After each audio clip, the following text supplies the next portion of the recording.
할렐루야. 삶의 자리에서 감사함으로 하나님께 예배드리는 모든 믿음의 심령 위에 우리와 함께 하시는 성령 하나님의 은총이 충만하기를 축복합니다. 오늘 우리가 읽은 마가복음의 말씀이 전하고 있는 오병이어의 기적 또는 사화, 이것은 사복음서 모두에 기록되어져 있는 이야기이지요. 이 동일한 사건을 각 복음서의 관점에 따라서 우리에게 전하여 주고 있기 때문에 이 차이는 각 복음서마다 차이는 있을지 몰라도 전체적인 이야기는 같습니다. 우리가 마가복음 강해 시간을 통하여서 살펴보았듯이 이 오병이어의 기적은 단순한 기적의 이야기가 아닙니다. 오병이어의 기적은 새 출애굽의 이야기이고 예수님께서 이 새 출애굽을 가져오시는 메시아이심을 밝혀주는 표적의 이야기이지요. 오늘 말씀은 제자들이 전도 여행에서 돌아와서 예수님께 자기들이 한 일과 가르친 일을 보고하는 것으로 시작하는 것을 우리가 보게 됩니다. 우리 마가복음 6장 30절의 말씀을 함께 읽어보겠습니다. 사도들이 예수께 모여 자기들이 행한 것과 가르친 것을 낱낱이 고하니. 마가복음의 말씀은 전도 여행을 마치고 돌아온 이 제자들을 사도라고 칭하고 있습니다.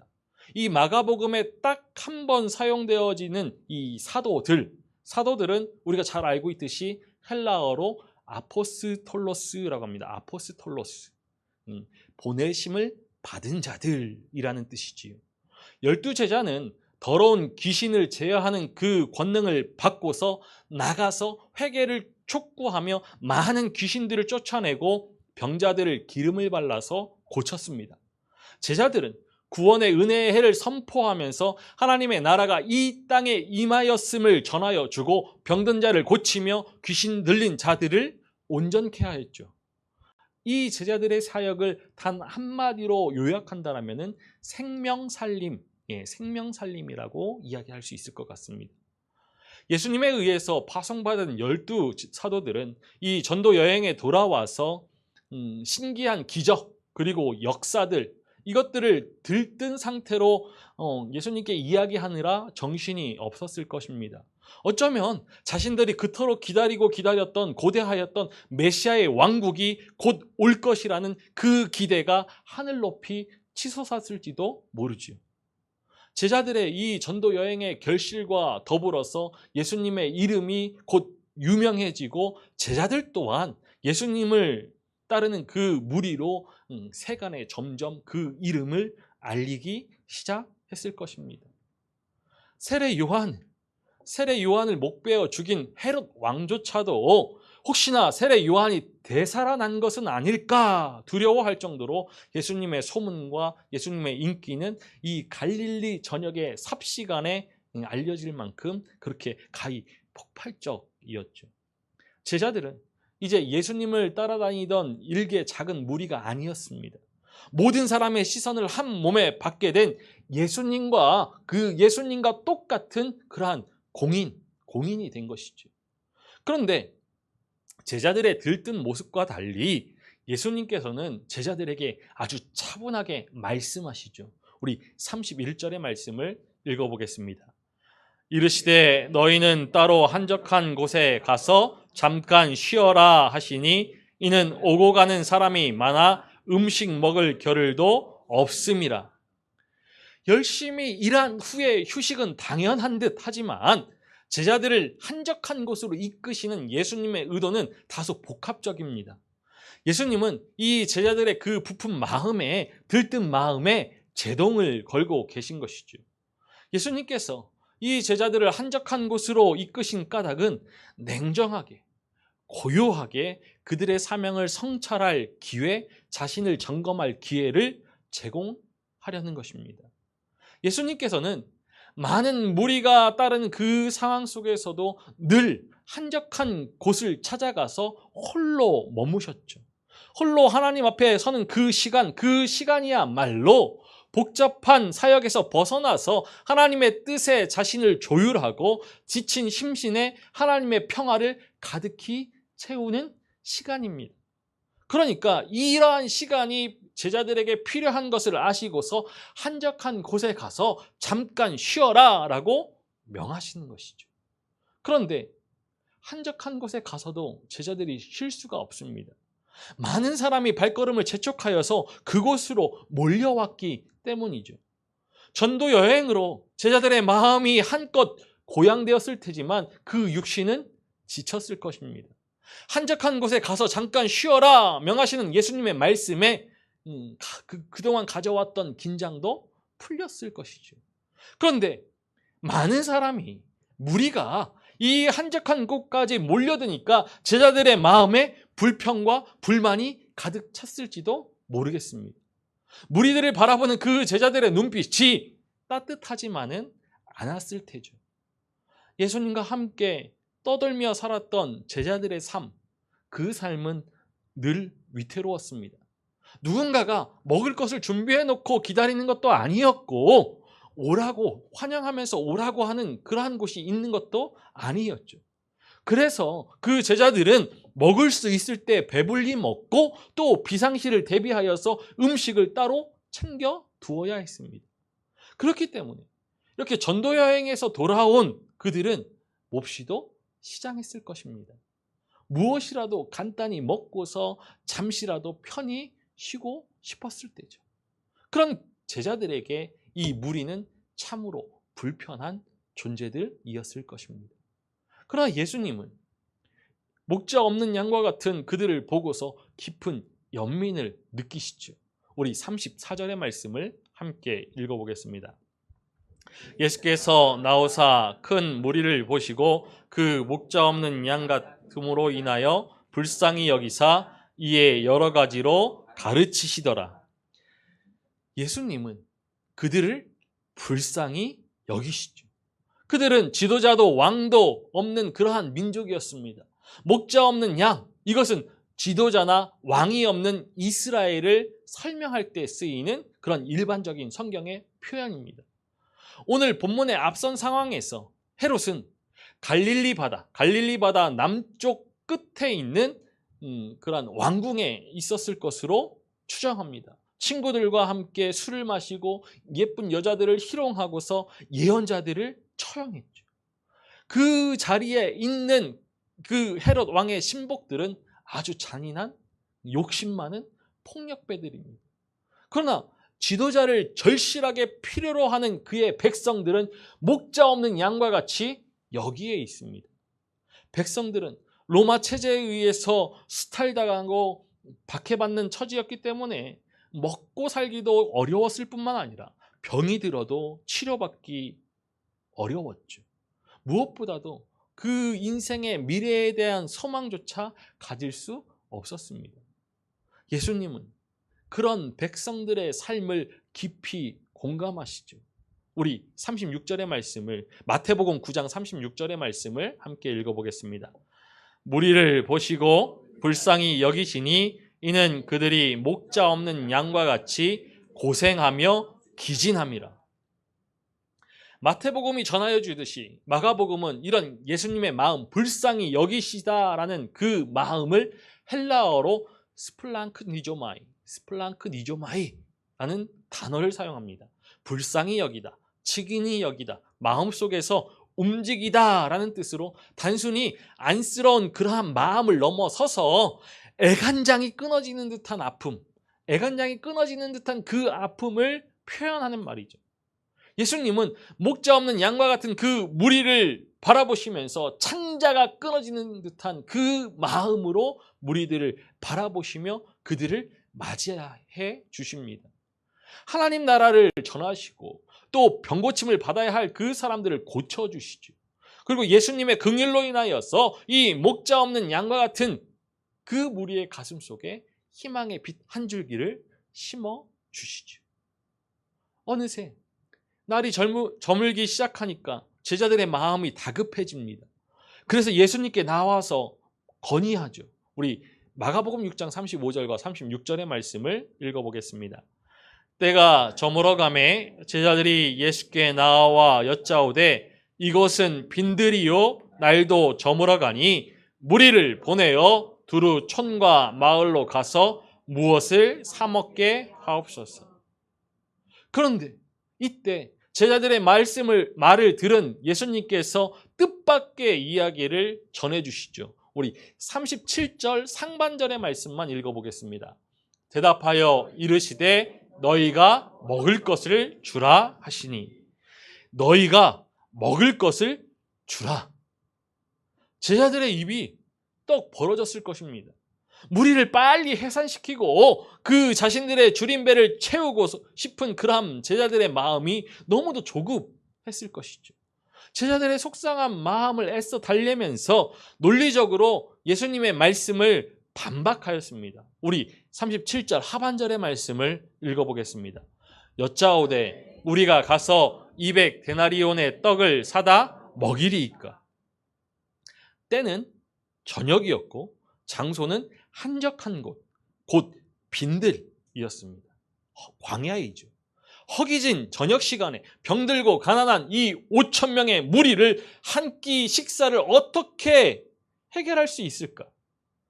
빌립의 대답은 요한복음의 말씀을 보면 우리가 더욱 정확하게 잘 이해할 수 있습니다. 우리 요한복음 6장 7절의 말씀을 읽어보겠습니다. 빌립이 대답하되 각 사람으로 조금씩 받게 할지라도 200데나리온의 떡이 부족하리이다. 계산이 빨랐던 빌립, 그는 인근 마을들에 가서 떡을 산다 하더라도 이 5천 명을 먹이려면은 200데나리온어치의 공금으로도 부족하다라고 생각한 것이죠. 그런데 여기서 놀라운 것은 제자들이 이 무리의 숫자를 계산하고 있었다는 것입니다.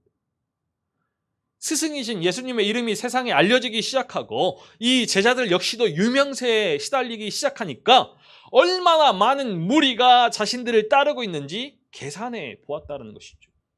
예수님께서 왕자에 오르실 때 어떠한 자리에 앉을 수 있을지 계산하고 있던 제자들은 너희가 먹을 것을 주라 하시는 예수님의 요청에 200데나리온으로도 부족하다라고 대답합니다. 빌립의 분석 정확했고 그의 대답은 충분히 합리적인 생각이었죠. 1데나리온, 이것이 하루 노동자의 하루 품삯이라면은 대략 오늘날로 10만 원이라고 생각한다라면은 200데나리온은 2천만 원입니다. 그 돈은 한 사람당 4,000원짜리 도시락 5,000개를 구매할 수 있는 돈이 되겠죠. 제자들은 예수님의 질문에 나름 대답을 했지만 바른 해결책을 찾지는 못했습니다. 남자만도 약 5천 명이나 되었다니까 제자들의 말은 오히려 현실적으로 들리긴 하죠. 그런데 여기서 우리는 이 상황을 대하는 두 가지 태도가 상충하고 있음을 알 수 있습니다. 하나는 합리적이고 현실적으로 보는 제자들의 태도, 그리고 다른 하나는 이 굶주린 무리를 차마 그대로 돌려보낼 수 없는 예수님의 태도이죠. 그런데 이 두 가지 태도는 서로 다른 관심사에서 비롯된 것입니다. 제자들의 관심사, 그것은 오직 제자 자신들의 향해 있었죠. 전도 여행으로 지친 자신들, 무리보다 예수님 곁에서 인생을 다 바쳐서 스승을 따랐던 자신들, 앞으로 예수님께서 왕자에 오르실 때 좌우편을 차지할 그런 자신들에게만 관심하였습니다. 그러나 예수님의 관심사는 무리이죠. 무리. 목자 없는 양과 같이 이 험한 인생에 지치고 기운 빠져 있는 그 무리들의 삶의 안녕과 행복이 예수님의 관심사입니다. 그래서 예수님께서 제자들에게 말씀하시죠. 너희가 먹을 것을 주라. 너희가 먹을 것을 주라. 우리 마가복음 6장 38절의 말씀을 읽어보겠습니다.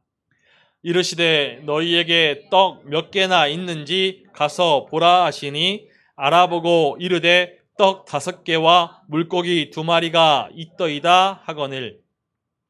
예수님께서 제자들에게 무리 가운데 떡 몇 개나 있는지, 먹을 것이 있는지 확인하라고 명하시죠.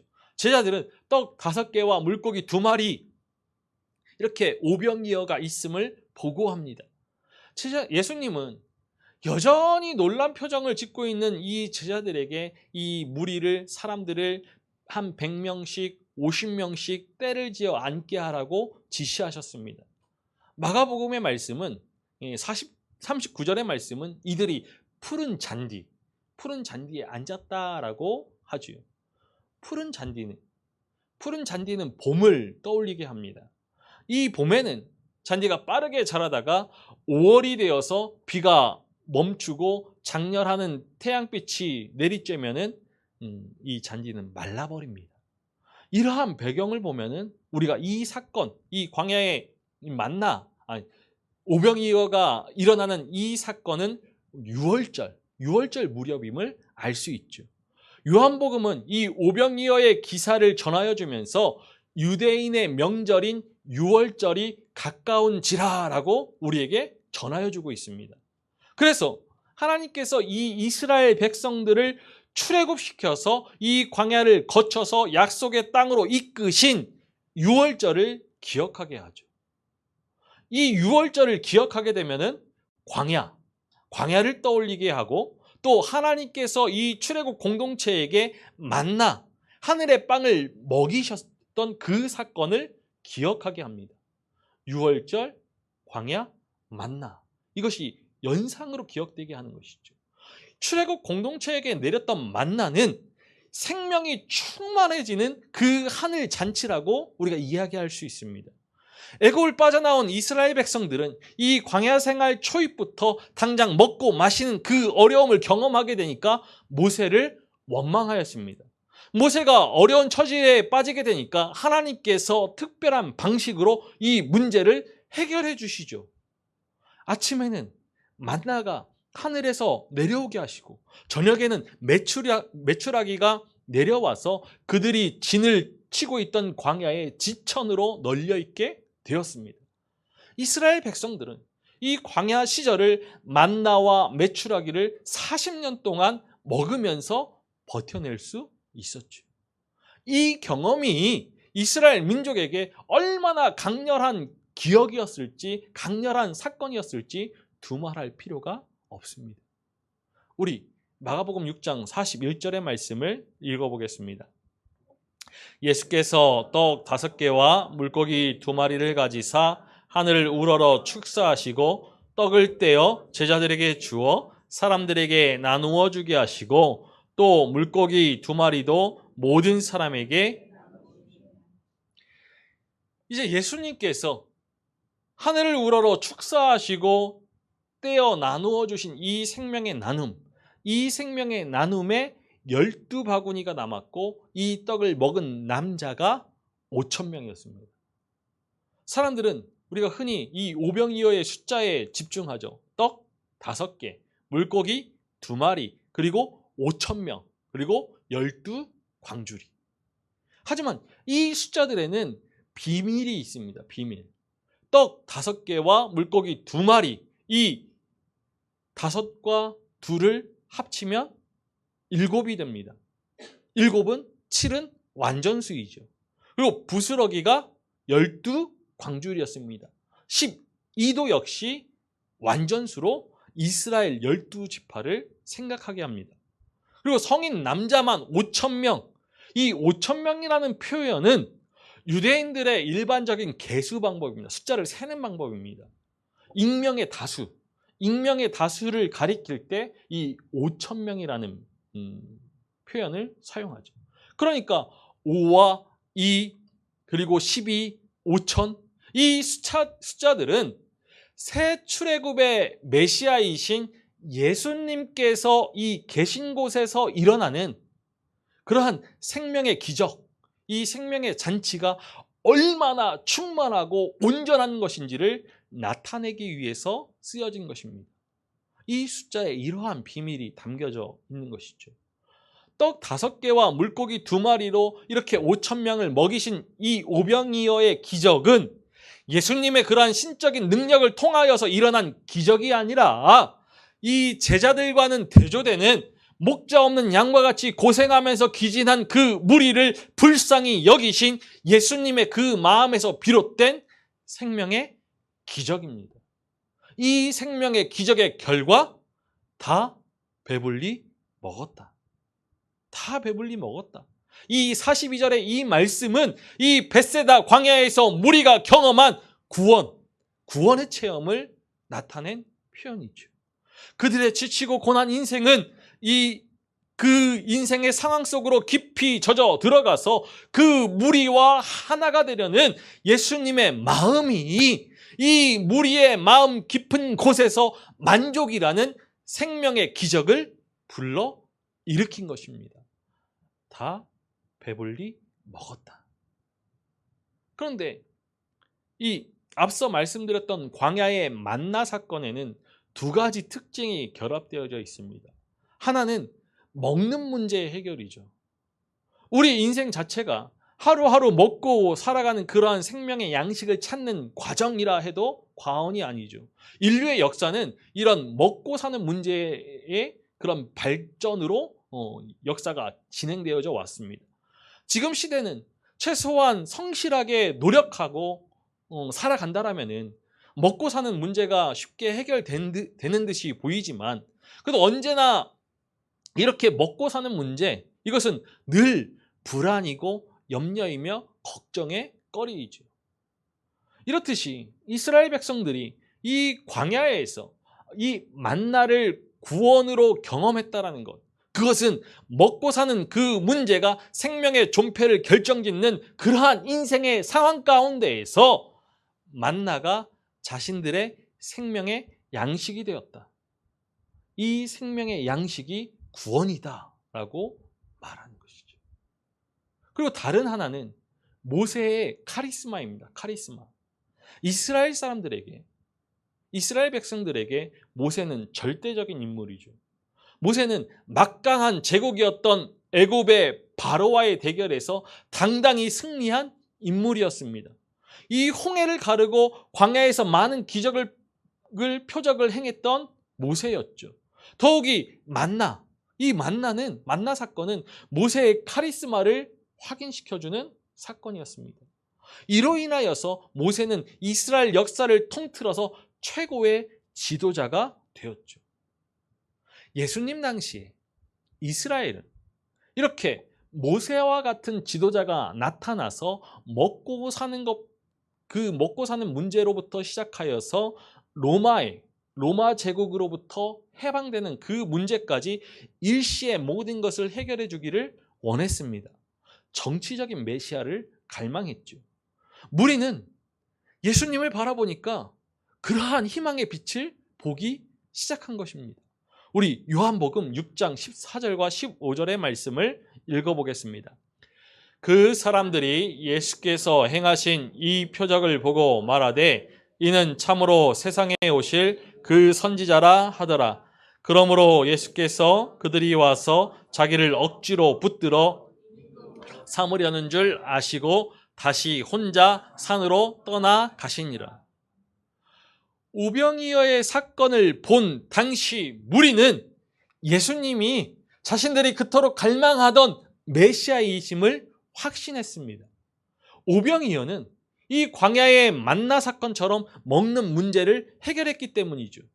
모세가 이스라엘 백성의 출애굽과 광야 생활을 성공적으로 이끌어낸 것처럼 예수님을 이스라엘의 왕으로 모시면 자신들을 인도해 주실 것으로 기대했습니다.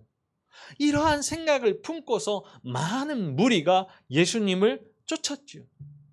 요한복음의 말씀은 이 무리가 예수님을 쫓는 까닭, 그 까닭을 표적을 본 까닭이 아니라 떡을 먹고 배불렀기 때문이라고 정확하게 우리에게 전해줍니다. 그러나 요한복음의 말씀을 우리가 이어서 보면은 오병이어의 표적을 통하여서 예수님께서는 자신이 생명을 주시는 하늘로서 온 생명의 떡임을 계시해 주시죠. 우리 요한복음 6장 33절에서 35절의 말씀을 읽어보겠습니다. 하나님의 떡은 하늘에서 내려 세상에 생명을 주는 것이니라. 그들이 이르되 주여 이 떡을 항상 우리에게 주소서. 예수께서 이르시되 나는 생명의 떡이니 내게 오는 자는 결코 줄이지 아니할 터이요 나를 믿는 자는 영원히 목마르지 아니하리라. 예수님은 자신을 하늘에서 내려온 생명의 떡이다라고 말씀하십니다. 5천 명을 먹이신 예수님께서 영원토록 생명을 주시는 분이심을 깨닫기를 원하신 것이죠.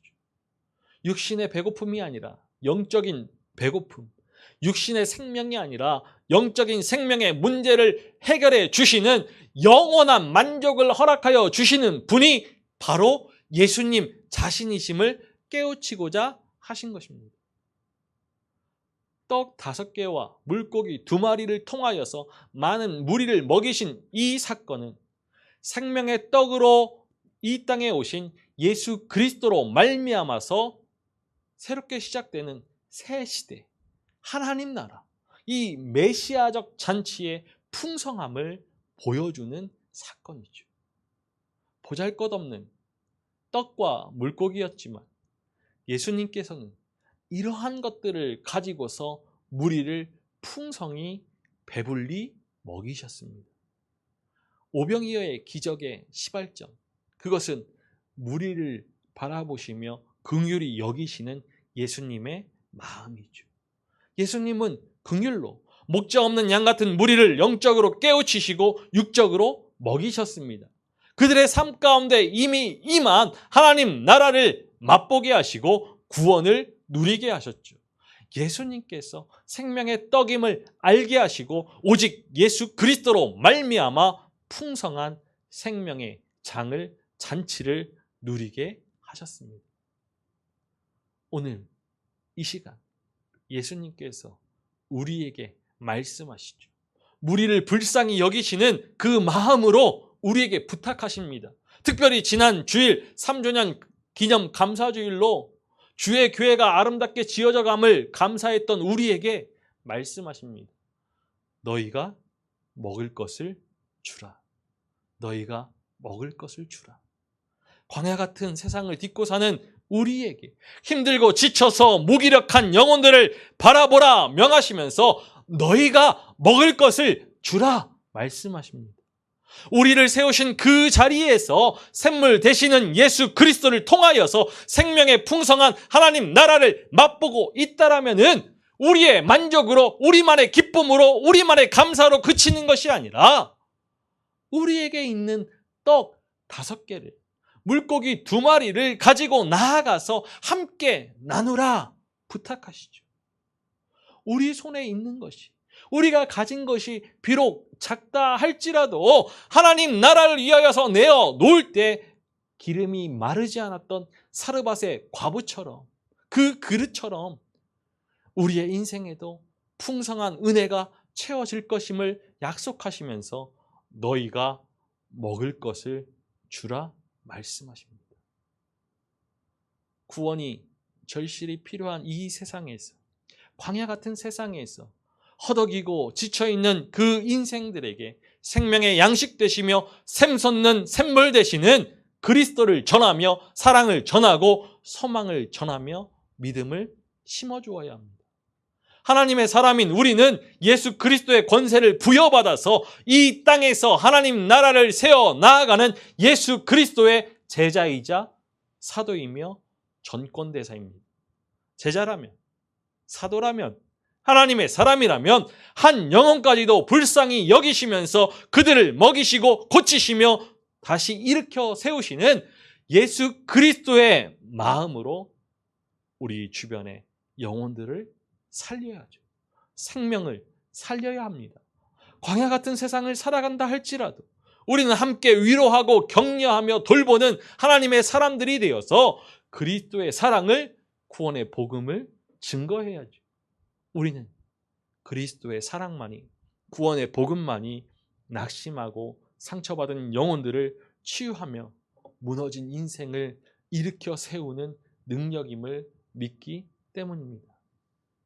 우리는 예수 그리스도의 살과 피를 먹고 마심으로 영원한 생명을 얻었고 그리스도와 연합한 하나님의 사람들입니다. 우리가 하늘의 생명의 떡을 소유하였다면 이제 우리가 세상 속에 나아가서 생명의 떡이 되어야 합니다. 우리를 위하여서 생명의 떡으로 오셔서 먹히신 예수님처럼 세상 속에 생명의 떡이 되어서 먹혀야지.